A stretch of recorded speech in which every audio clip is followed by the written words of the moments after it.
दोस्तों, आप चाहो तो करोड़ों रुपए कमा सकते हो, लेकिन चैन की नींद नहीं कमा सकते हो। ना ही ये नींद किसी बाजार में मिलती है और ना ही किसी दुकान पर मिलती है। भागदौड़ वाली जिंदगी में आदमी सिर्फ कमाने पर ही ध्यान देता है। वो बहुत पैसा तो कमा लेता है, लेकिन वो भूल जाता है कि शरीर के लिए सबसे ज्यादा जरूरी चैन की नींद भी होती है।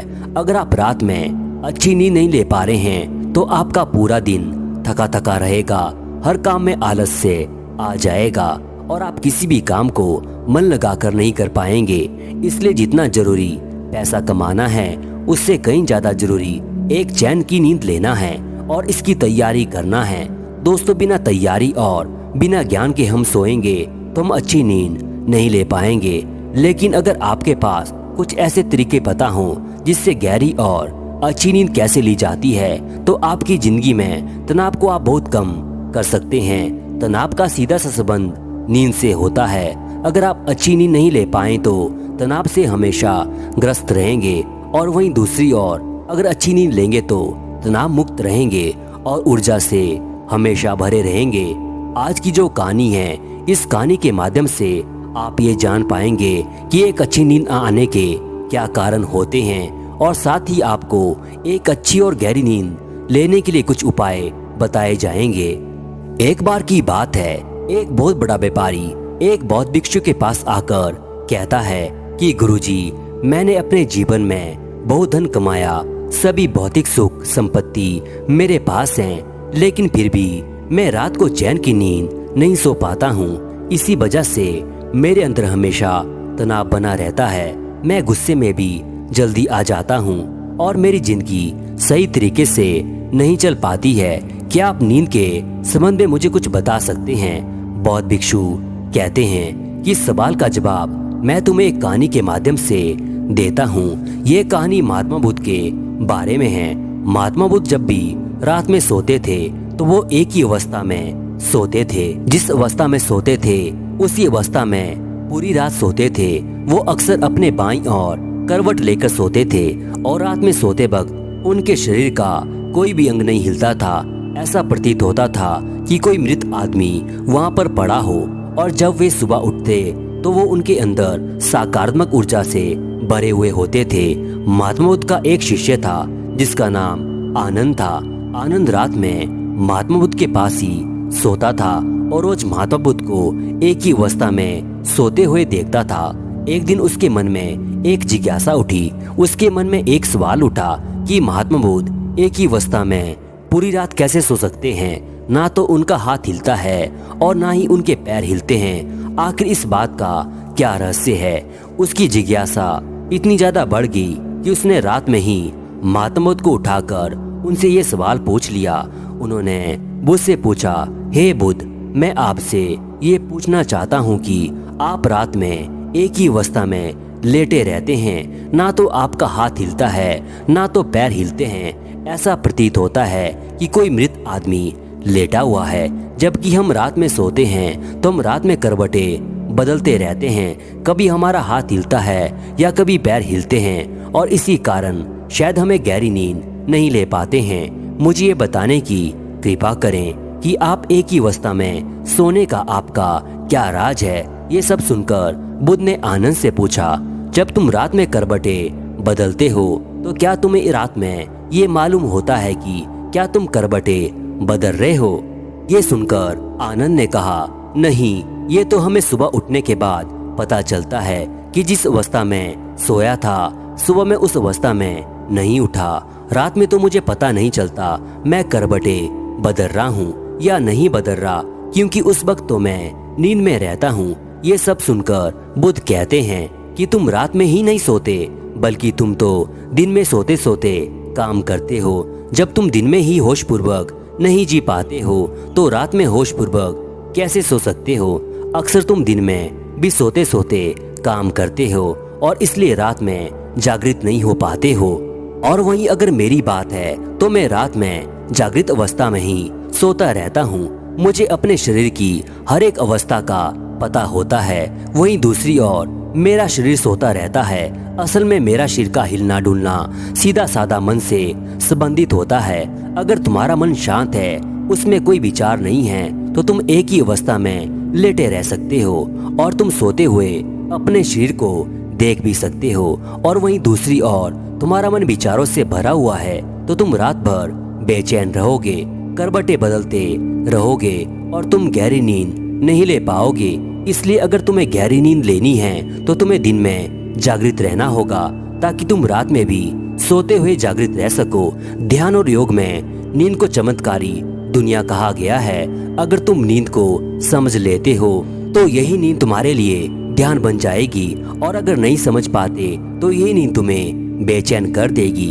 इसके बाद बौद्ध भिक्षु उस व्यापारी को कहता है कि अगर तुम गहरी नींद लेनी है तो तुम्हें अपने मन की गतिविधि को समझना होगा। ये सब सुनकर वो व्यापारी हाथ जोड़कर बोलता है, गुरुजी, ये बड़ी बड़ी बातें मुझे समझ में नहीं आती, मुझे आप कुछ ऐसे आसान तरीके बता दीजिए जिससे मैं आराम से अच्छी नींद ले पाऊं।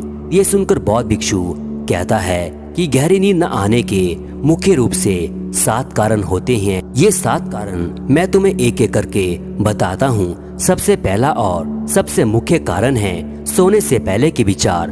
जब भी हम सोने जाते हैं तो उससे पहले हमारे मन में बहुत से विचार चल रहे होते हैं, और सोने के बाद हमारे चेतन मन सक्रिय हो जाता है। हम जिन विचारों के साथ रात में सोते हैं पूरी रात हमारे मन में वही विचार चलते रहते हैं। हमारा मन उन्हीं विचारों के पीछे दौड़ता रहता है, और जब हम सुबह उठते हैं तो उन्हीं विचारों के साथ उठते हैं। इसलिए अगर तुम सोने से पहले नकारात्मक विचारों के साथ सोते हो, सुबह तुम तनाव से भरे हुए और थके थके जागोगे। और इसलिए अगर तुम रात में नकारात्मक विचारों के साथ सोते हो तो पूरी रात तुम्हारा मन उन विचारों के पीछे दौड़ता रहेगा और उन पर काम करता रहेगा, और जब सुबह तुम उठोगे तो उन्हीं विचारों के साथ उठोगे।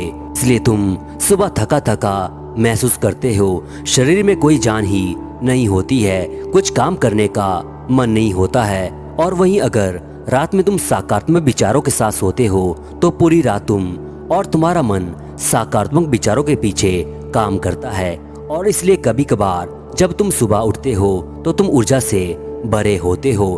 तुम्हारे अंदर एक स्फूर्ति होती है, तुम्हारे अंदर एक ताकत होती है। और वही रात में अगर तुम विचार रहित होकर सोते हो तो पूरी रात तुम शून्यता में सोते रहोगे, और तुम्हारी नींद ही तुम्हारे लिए ध्यान बन जाएगी। और इसलिए हमेशा याद रखो कि सोने से पहले थोड़ी देर के लिए ध्यान कर लो और अपने विचारों को शांत कर लो, जिससे कि तुम्हारी नींद तुम्हारा ध्यान बन जाए। और अगर दोस्तों आधुनिक समय की हम बात करें तो आज के समय में बहुत सारे रिलैक्स वाले म्यूजिक इंटरनेट पर उपलब्ध होते हैं। हम सोने से पहले किसी भी रिलैक्स म्यूजिक को लगाकर अच्छी और गहरी नींद ले सकते हैं। इस तरह के रिलैक्स म्यूजिक हमारे मन को शांत कर देते हैं, जिससे कि पूरी रात हमारा मन विचारों से मुक्त रहता है। अच्छी नींद न आ पाने का दूसरा मुख्य कारण होता है कि निश्चित समय पर ना सोना।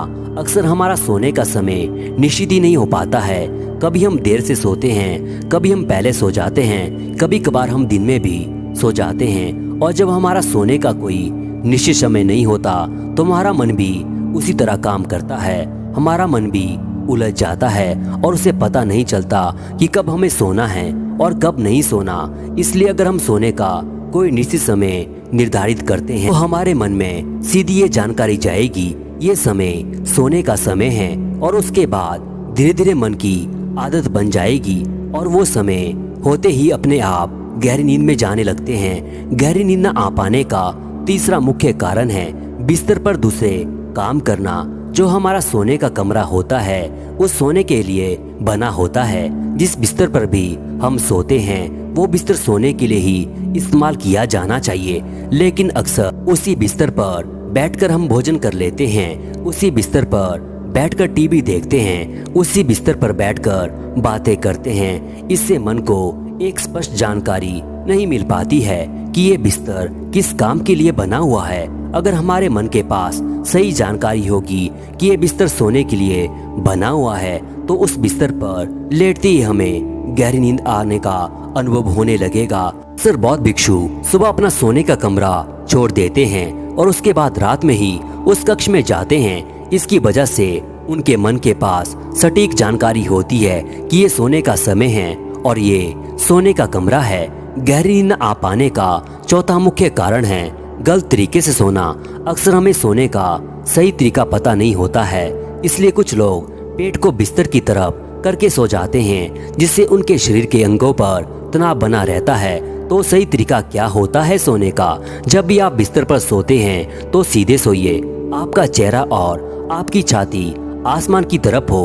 और जिन लोगों को करवट लेकर सोना पसंद है तो वो अपनी बाईं ओर करवट लेकर सो सकता है। इससे हमारी रीढ़ की हड्डी भी सीधी रहती है, जिससे हमारे शरीर के सभी अंग तनाव रहित रहते हैं। सोने के लिए बहुत ज्यादा नरम गद्दे का प्रयोग ना करें, इससे जब आप गद्दे पर सोएंगे तो आपकी रीढ़ की हड्डी मुड़ जाएगी, इससे आपके अंगों पर तनाव भी आ सकता है। गहरी नींद न आ पाने का पांचवा मुख्य कारण बहुत अधिक मात्रा में भोजन कर लेना। बहुत बार हम सही समय और सही भोजन नहीं करते। देर रात को सोकर आप बिस्तर पर सो जाते हैं, जिससे हमारे पाचन तंत्र पर बहुत ज्यादा दबाव पड़ता है। जब हम ज्यादा भोजन कर लेते हैं या ना पचने वाला भोजन करते हैं तो आपको 3 घंटे पहले ऐसा भोजन करना चाहिए ताकि वो अच्छे से पच जाए, ताकि आप तनाव मुक्त और गहरी नींद ले सकें। गहरी नींद ना आ पाने का छठा मुख्य कारण महत्वाकांक्षाएं। हम अपने जीवन में बहुत कुछ पाना चाहते हैं, पूरे दिन इधर उधर से चीजें पाने के लिए दौड़ते रहते हैं और हमारे मन में बहुत सारे महत्वाकांक्षाएं होती है कि हमें कल ये करना है, ये पाना है, इतना धन इकट्ठा करना है। इसी वजह से हम रात में सोते हैं तो हमारा मन उन्हीं चीजों को ढूंढता रहता है, जिस वजह से हम गहरी नींद नहीं ले पाते हैं। ये भी गहरी नींद न आ पाने का मुख्य कारण है। गहरी नींद न आ पाने का 7वां मुख्य कारण नशा। शुरुआत में कुछ लोग नींद न आने के कारण से कुछ नशा करने लग जाते हैं, जिससे उन्हें नींद आ पाए। कुछ लोग शराब पीने लगते हैं, कुछ लोग धूम्रपान करने लग जाते हैं, लेकिन धीरे धीरे इन लोगों की आदत बन जाती है, जिसे जब तक उन्हें ये नशा नहीं मिलता तब तक उन्हें नींद नहीं आती। इसलिए गहरी नींद में जाने के लिए किसी भी ऐसे पदार्थ का सेवन नहीं करना चाहिए। ये सब सुनने के बाद उस व्यापारी ने कहा कि गुरुजी, ये तो मुझे समझ में आ गया कि नींद न आ पाने के मुख्य कारण क्या होते हैं, लेकिन कृपया करके मुझे कुछ यौगिक उपाय बताइए जिससे मैं अच्छी नींद ले पाऊं। ये सुनकर बौद्ध भिक्षु कहते हैं कि सोने से पहले जरूरी है कि गुनगुन पानी से स्नान कर लिया जाए। जब आप स्नान करते हैं तो आप स्फूर्ति और ताजगी का अनुभव करते हैं। इससे आपका मन भी शांत होता है और सकारात्मक भी रहता है। ऐसा करने के बाद जब आप बिस्तर पर जाते हैं तो आप गहरी नींद आने के अधिकारी बन जाते हैं। साथ ही तुम सोने से पहले थोड़ी देर ध्यान भी कर सकते हो, जिससे तुम्हारा मन विचार मुक्त हो जाए और तुम पूरी रात गहरी नींद ले सको। फिर वो व्यापारी सब कुछ समझ गया और उसने बौद्ध भिक्षु के चरणों में गिरकर उन्हें प्रणाम किया और वहां से चला गया। तो दोस्तों, आपको ये वीडियो कैसा लगा नीचे कमेंट में जरूर बताना। वीडियो को पूरा देखने के लिए आपका बहुत बहुत धन्यवाद। मिलते हैं ऐसी एक और नई ज्ञानवर्धक वीडियो के साथ।